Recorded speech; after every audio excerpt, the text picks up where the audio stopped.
Kompas Bisnis kembali ke hadapan Anda bersama saya Asri Gunawan. Saudara, butuh dana sampai 8,7 triliun dolar Amerika Serikat untuk mencapai target ideal Sustainable Development Goals alias SDGs. Indonesia hanya punya waktu kurang dari 6 tahun untuk mencapai cita-cita ideal ini.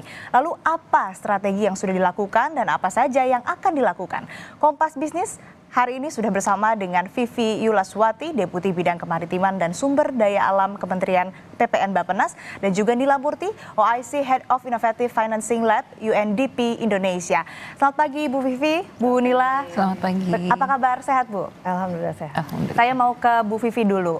Bu, bagi awam, SDGs atau Sustainable Development Goals ini kenapa penting untuk Indonesia? Dan kira-kira manfaat apa yang akan dirasakan oleh masyarakat ke depannya? Saat Indonesia berkomitmen pada tahun 2016 bersama 193 negara lainnya untuk mencapai SDGs, kondisi global cukup kompleks, termasuk juga akibat perubahan iklim, lingkungan, selain tentunya permasalahan terhadap pencapaian sumber daya manusia. Nah, oleh sebab itu kalau kita bisa mencapai SDGs tepat waktu 2030, tentunya ini menjadi satu benchmarking atau milestone kita untuk mencapai net zero emission by 2060. Selain itu juga Indonesia sudah membangun visi 2045 di mana pada tahun tersebut saat Indonesia merayakan kemerdekaannya 100 tahun, kita ingin masuk sebagai negara maju. Tentunya banyak hal yang perlu diperbaiki, perlu dipersiapkan. Nah, pencapaian SDGs tepat waktu di 2030 ini juga bisa menjadi kesempatan kita untuk membangun keterkaitan sekaligus juga akselerasi untuk mencapai Indonesia Emas 2045. Artinya kan memang kenapa penting, ini pertama tantangan global. Kedua ini juga untuk menuju ke Indonesia Emas di 2045. Lalu kalau dari UNDP, Bu Nila, melihat Indonesia ini seperti apa komitmennya terhadap SDGs? Baik, terima kasih banyak Mbak Asri. Pertanyaannya tadi seperti yang disampaikan oleh Bu Vivi ya, sebetulnya Indonesia sudah punya komitmen yang cukup kuat. Kami melihat bagaimana pemerintah berusaha untuk melakukan penguatan-penguatan, termasuk juga dari sisi regulasi seperti diterbitkannya peraturan presiden di tahun 2002 yang lalu untuk bisa mengakselerasi pencapaian target SDGs, kemudian juga mengarus utamakan SDGs di setiap dokumen-dokumen perencanaan pembangunan baik di daerah maupun di pusat, dan juga implementasi terkait dengan inovatif financing atau instrumen-instrumen pembiayaan yang inovatif. Karena kalau kita bicara SDGs itu tentu saja tidak lepas dari pencapaian target-target. Dan kemudian pertanyaan berikutnya, bagaimana caranya kita mendanai kegiatan-kegiatan untuk bisa mencapai target-target tersebut. Nah, Indonesia sendiri sudah pionir dalam pengembangan dan juga pengimplementasian instrumen-instrumen pembiayaan inovatif dengan diterbitkannya seperti obligasi ataupun sukuk tematik seperti Green Sukuk sejak tahun 2018, kemudian SDG Bond di tahun 2021 dan juga SDG Bond di tahun 2023. Kesemuanya ini sebetulnya mencerminkan bagaimana komitmen Indonesia untuk bisa memobilisasi lebih banyak pendanaan lagi untuk sektor-sektor SDGs. Karena pendanaan-pendanaan yang dihimpun dari penerbitan obligasi tematik yang saat ini total mungkin kurang lebih sekitar 10 miliar US dollar yang telah terhimpun, itu dialokasikan atau pemanfaatannya itu dialokasikan pada sektor-sektor yang memang berkontribusi terhadap SDGs seperti energi baru terbarukan, energi efisiensi, pelayanan di bidang pendidikan, kesehatan, fasilitas-fasilitas kesehatan, teknologi dan informatika, kemudian kelautan dan maritim dan lain sebagainya. Sehingga kami melihat ini memang sebuah komitmen yang cukup kuat dari pemerintah Indonesia untuk bisa mencapai target SDGs-nya yang mungkin kurang dari 6 tahun lagi. Gitu, jadi Indonesia ini sudah berkomitmen ya dalam mewujudkan, mengakselerasi, mencapai target-target, ada 17 target SDGs begitu yang harus dicapai dengan segala tantangan. Tadi juga yang sudah disebutkan sudah melakukan atau menerapkan beberapa komitmen, usaha, upaya mulai dari tadi penerapan regulasi, tadi juga ada penerbitan obligasi tematik dan hal-hal lain begitu ya untuk kemudian bisa mencapai target SDGs yang kita ketahui waktunya sudah singkat ya, ini sudah tinggal 6 tahun lagi begitu ya, 2030. Lalu Bu Vivi, bisa cerita Bu, bagaimana nih prosesnya untuk mencapai SDGs? Siapa saja yang sudah terlibat? Lalu kalau dari skala 1 sampai 100, sudah sejauh mana langkah Indonesia? Jadi dasar pelaksanaan SDG di Indonesia itu berdasarkan Peraturan Presiden nomor 57 2017. Kemudian diperbarui Perpres nomor 111 tahun 2022 yang untuk mengakselerasi, utamanya karena pada saat itu kita setelah COVID banyak sekali target-target SDGs yang terdeselerasi ya. Banyak yang kemudian turun atau bahkan juga stagnan. Jadi ada 174 indikator, mungkin gini, 17 goal, 17 tujuan, itu ada 169 target. Di dalamnya ada 289 indikator. Nah, kita tentunya mengupayakannya mainstreamingkan ke dalam pembangunan nasional. Ada sekitar 174 indikator yang menjadi juga target pembangunan nasional. Jadi mencapai target-target tersebut, target-target pembangunan, tentunya kita one stone two bird ya, bukan hanya untuk pembangunan nasional tapi juga untuk pencapaian SDGs. Nah, saat ini Indonesia yang tercapai itu 63% dari 224 indikator yang datanya tersedia dan kita bisa ukur. Nah, tentunya ada sekitar 55 indikator atau 24%-nya yang masih memerlukan perjuangan kerja keras karena terancam tidak tercapai. Waktu 6 tahun tentunya tidak lama. Nah, ini melalui Perpres 111 2022 ini beberapa hal yang kita ingin akselerasi, tentunya tadi target-targetnya melalui kolaborasi tidak hanya dari pemerintah dan pemerintah daerah, tetapi juga non-state actor, termasuk di dalamnya dunia usaha, akademisi, organisasi kemasyarakatan, dan tentunya media. Nah, caranya bagaimana? Tentunya mencapai melalui melokalkan atau localizing SDGs di tingkat lokal. Karena SDGs kita bicara mengenai prinsip-prinsip universal yang tentunya kita juga diukur secara global pencapaiannya dibandingkan dengan negara-negara lain. Tetapi di tingkat lokal kita banyak sekali nilai-nilai lokal yang tentunya kalau sinergi dari nilai-nilai lokal dengan prinsip-prinsip universal ini menjadi suatu kekuatan yang kita bisa akselerasi di tingkat lokal.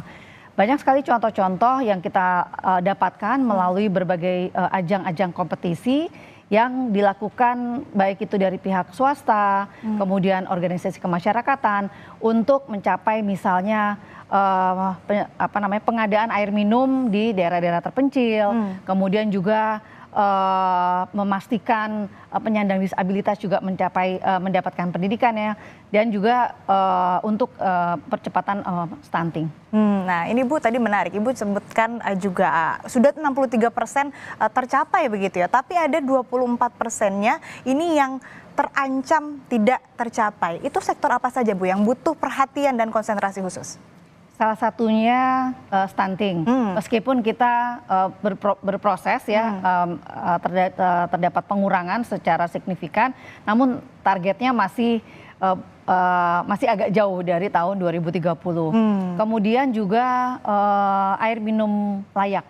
Ya, ini juga kita masih punya masalah, terutama di daerah-daerah yang relatif terpencil ataupun juga di daerah-daerah perkotaan yang cukup padat penduduknya.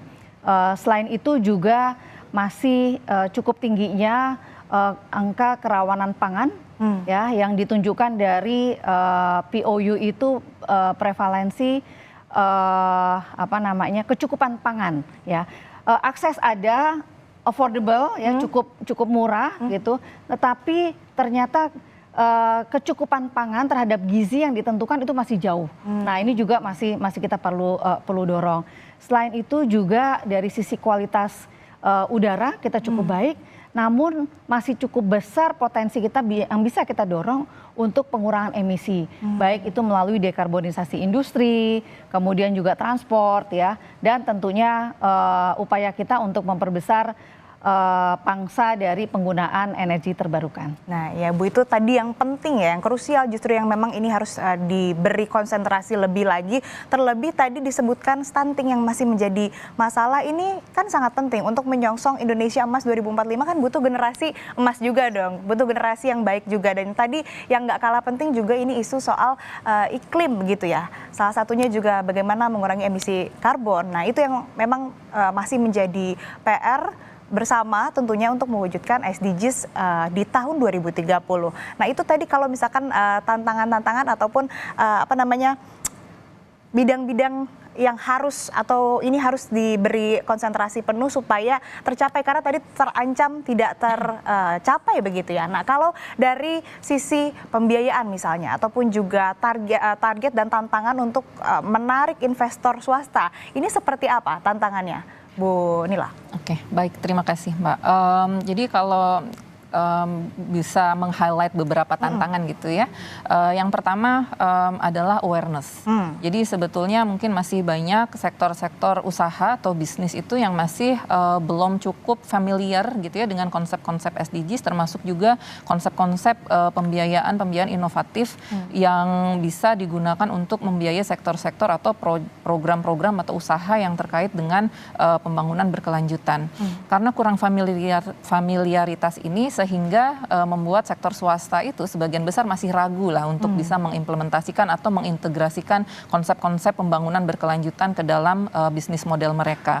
Nah dari situ kemudian sebetulnya kita melihat potensi yang cukup besar peran yang bisa dimainkan oleh sektor swasta. Tadi Bu Vivi sudah sangat baik sekali meng-highlight terkait dengan tantangan-tantangan yang kita hadapi, mulai dari krisis iklim, energi, air, pangan, kesenjangan sosial, tingkat kemiskinan yang cukup tinggi gitu ya.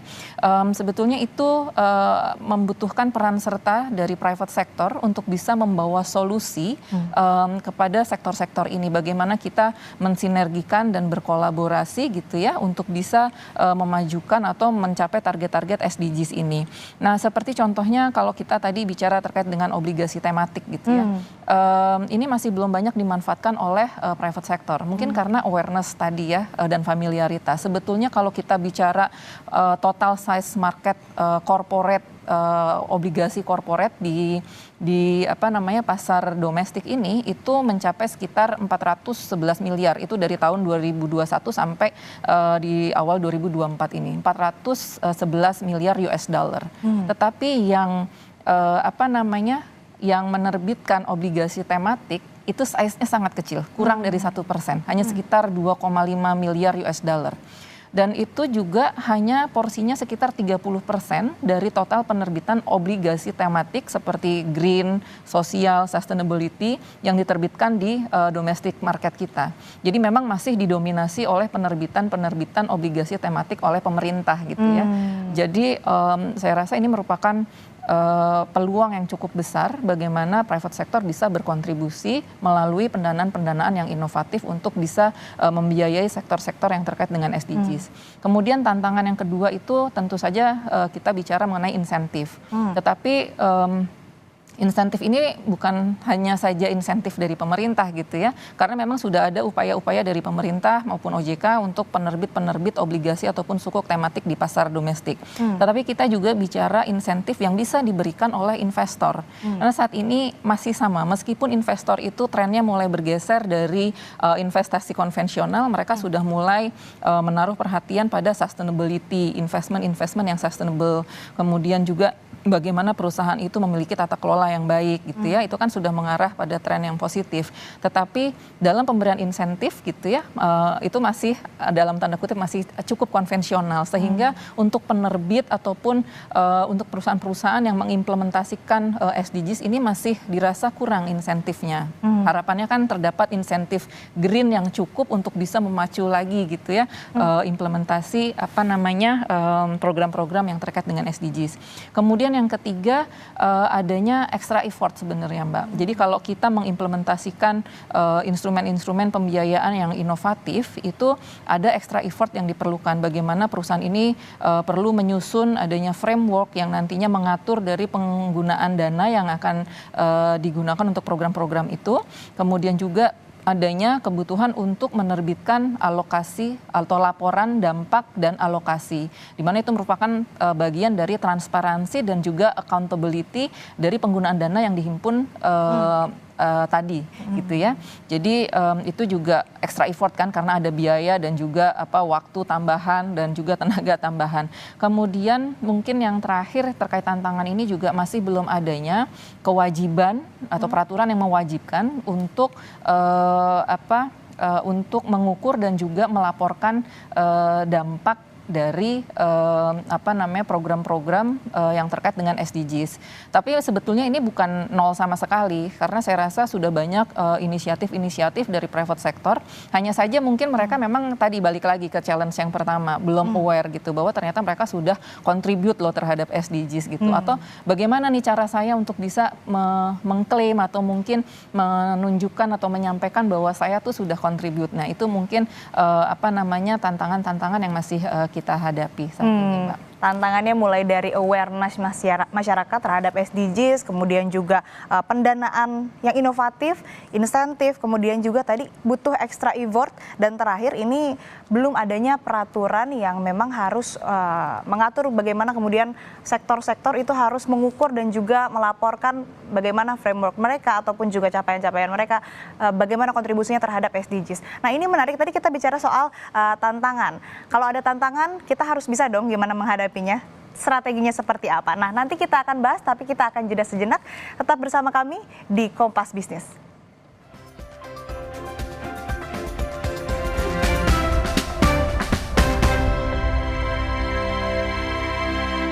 Sungguh bangga bertanah air Indonesia. Alamnya kaya pegunungan vulkanik, anugerah sumber mata air terbaik dengan mineral alami. Sebagai air mineral asli Indonesia, Le Mineral bangga bisa mendukung anak bangsa. Bersama kita raih prestasi terbaik demi tanah air tercinta Indonesia. Le Mineral asli milik Indonesia untuk kebaikan Indonesia. Setiap bayi dan anak tidak bisa memilih di mana mereka dilahirkan. Namun mereka berhak atas kehidupan yang layak. Terhindar dari kekerasan, kelaparan, dan penderitaan. Data di media menyebutkan puluhan ribu bayi dan anak Palestina telah jadi korban. Mereka tidak berdosa dan menjadi korban kehilangan orang tua dan masa depan. Temposcan, perusahaan 100% Indonesia, terpanggil membantu bayi dan anak Palestina. Mengembalikan senyum mereka yang hilang. Melalui bantuan kemanusiaan berupa makanan, susu, obat-obatan, vitamin, produk bayi dan anak, pakaian, dan lainnya. Program Temposcan 100% Indonesia akan mendonasikan 10 miliar rupiah melalui pembelian produk Temposcan di bulan Agustus dan September 2024. Anda telah turut menyumbangkan 100 rupiah per produk untuk bantuan kemanusiaan ini. Mari, tanpa memandang suku, agama, ras, kita bersatu. Kembalikan senyum bayi dan anak Palestina. Anggaplah mereka bayi dan anak kita yang memerlukan kasih sayang dan keikhlasan kita.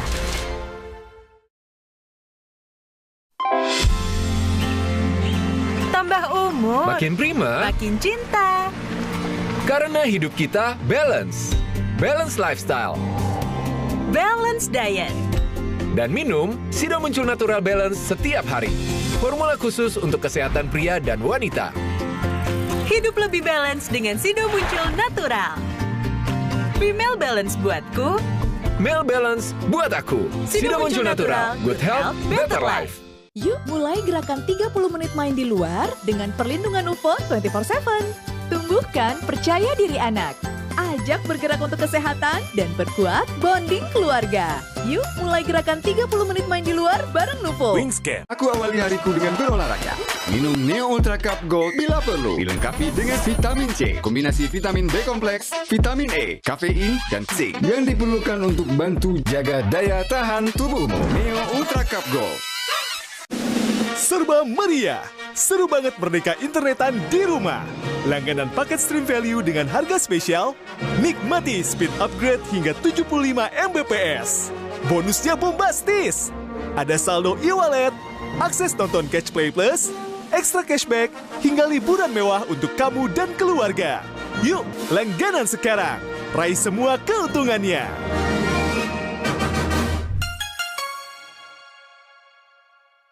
Menjalankan restorative justice, Kejaksaan Negeri Jakarta Timur berhasil menangani proses pendamaian dan pemulihan antara pelaku pencurian motor dengan korbannya. Bagaimana proses pendamaian ini dilakukan para jaksa dan mengapa korban bersedia memaafkan tindakan pelaku?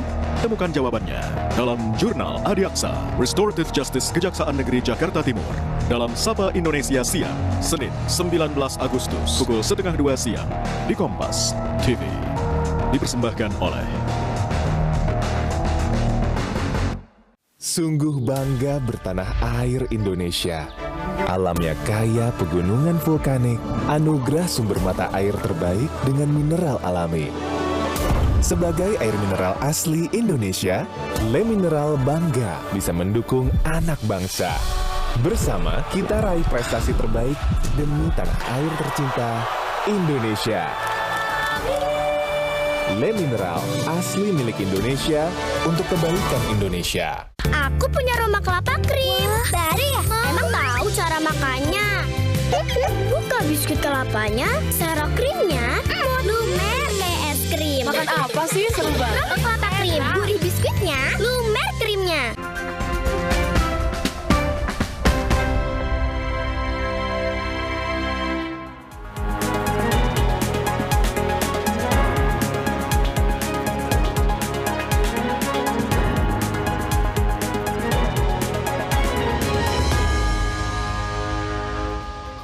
Kembali di Kompas Bisnis Saudara, dan kita akan lanjutkan pembahasan kita di segmen sebelumnya bagaimana kemudian mewujudkan SDGs di Indonesia. Masih bersama kami di Kompas Bisnis, Ibu Vivi Yulaswati, Deputi Bidang Kemaritiman dan Sumber Daya Alam Kementerian PPN Bappenas, dan juga Ibu Nila Murti, OIC Head of Innovative Financing Lab UNDP Indonesia.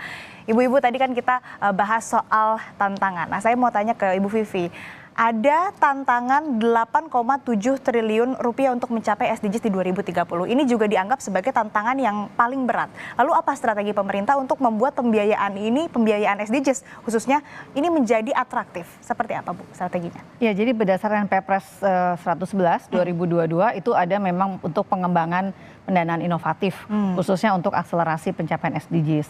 Jadi pasti banyak sekali, tadi sudah dijelaskan oleh Ibu Nila, yang antara lain untuk mendorong non-state actor, termasuk tadi ada dari dunia usaha, masyarakat, dan pihak-pihak lain. Nah, untuk mendorong peran serta dari dunia usaha, misalnya kita membangun ekosistem pendanaan yang berkelanjutan, seperti misalnya membuat ini OJK sudah mengeluarkan tidak hanya taksonomi hijau, tapi juga taksonomi yang sustainable taksonomi, gitu ya. Kemudian juga untuk dunia usaha didorong untuk mendisclose pencapaiannya terkait dengan sustainability melalui sustainability report. Jadi mereka melaporkan kemajuan dalam penerapan prinsip-prinsip keberlanjutannya. Selain itu dari sisi masyarakat juga sudah banyak ini keterlibatan dari baik itu melalui filantropi maupun juga dana-dana berbasis keagamaan ya, yang digunakan untuk pencapaian SDGs, air bersih, sanitasi, pengembangan untuk pangan ya melalui sustainable agriculture, itu dana-dana zakat ya, itu kita menyusun fikih SDGs ya, sehingga bahwa tidak hanya untuk misalnya mohon maaf nih ya, misalnya untuk yatim piatu gitu, tapi ternyata bisa juga dipakai untuk pemenuhan air bersih dan juga sanitasi. Nah itu tadi ya, mungkin strategi yang sudah maksudnya dilakukan oleh pemerintah. Nah kalau dari sisi dukungan dari UNDP, apa ini yang dilakukan untuk kemudian bisa mendorong pendanaan tercapainya SDGs di tahun 2030? Tapi ini juga agar SDGs tercapai, tapi sektor-sektor yang terlibat atau terkait juga tetap sustain. Apa yang dilakukan? Oke, baik. Tadi menarik sekali ya, kalau dari apa sih peran UNDP sebetulnya untuk bisa mencapai, untuk bisa mendorong pencapaian target SDGs Indonesia gitu ya. Peran kami yang terutama, kami adalah mitra pembangunan atau development partner, sehingga kami pasti mendukung semua program-program dan juga prioritas-prioritas pemerintah. Hal-hal yang kami lakukan atau mungkin dalam melakukan peran ini terutama adalah sebagai fasilitator, sebagai katalisator, dan juga sebagai konektor. Fasilitator adalah bagaimana kami mencoba untuk memfasilitasi program-program ini dan juga katalisator mempercepat program-program ini untuk bisa mencapai target tujuan pembangunan berkelanjutan, dan juga sebagai konektor, bagaimana kita menghubungkan berbagai macam stakeholders ini untuk saling berkomunikasi dan saling berkoordinasi. Karena kan kadang ada inisiatif yang mungkin belum diketahui oleh pihak lain gitu ya. Jadi kita berusaha untuk menjadi sekali lagi menjadi konektor. Dan biasanya dukungan-dukungan yang kami berikan itu seperti awareness raising gitu ya, melalui campaign, advokasi, bagaimana kita menyerukan lebih banyak terkait dengan konsep-konsep pembangunan berkelanjutan dan juga pendanaan-pendanaan yang inovatif, kemudian juga melalui capacity building, melakukan training, workshop, ataupun juga melalui produk-produk knowledge gitu ya, knowledge sharing, kemudian juga penerbitan guideline, guidebook gitu, atau juga melalui dukungan-dukungan technical assistance, misalnya penyusunan studi kelayakan untuk instrumen-instrumen pembiayaan yang inovatif, kemudian juga untuk penyusunan framework, penyusunan impact and allocation report gitu ya, termasuk juga berperan sebagai impact advisor, bagaimana kita mencoba meng-align-kan program-program yang sudah ada itu dengan tujuan-tujuan pembangunan berkelanjutan. Itu kurang lebih bagaimana UNDP berperan, dan tentunya tidak hanya pada satu pihak saja, tetapi semua stakeholders kita coba untuk rangkul. Sekali lagi karena memang sebagai konektor kita mencoba untuk mengkoneksikan berbagai multi stakeholders ini. Ya, jadi untuk mencapai target-target goals di SDGs yang rencananya ataupun juga ya targetnya ini akan tercapai di tahun 2030, dari pemerintah harus punya strategis yang bisa melancarkan beberapa target tersebut ya Ibu, untuk kemudian bisa mencapai SDGs di tahun 2030, khususnya ini juga bisa membawa Indonesia atau menuju ke Indonesia Emas di tahun 2045 yang nantinya juga kita diharapkan menjadi negara maju. Dan tidak lupa juga ada peran tadi dari UNDP untuk kemudian menjadi fasilitator dan juga mendorong program-program tercapai dan juga terfasilitasi dengan baik. Terima kasih Ibu-Ibu, sebetulnya kalau kita mau ngobrol masih panjang, masih seru ya, tapi kesempatan kita terbatas. Terima kasih Ibu Vivi Yulaswati, Deputi Bidang Kemaritiman dan Sumber Daya Alam Kementerian PPN Bappenas, dan juga Ibu Nila Murti, OIC Head of Innovative Financing Lab UNDP Indonesia, telah bergabung bersama kami di Kompas Bisnis. Sehat selalu Ibu-Ibu.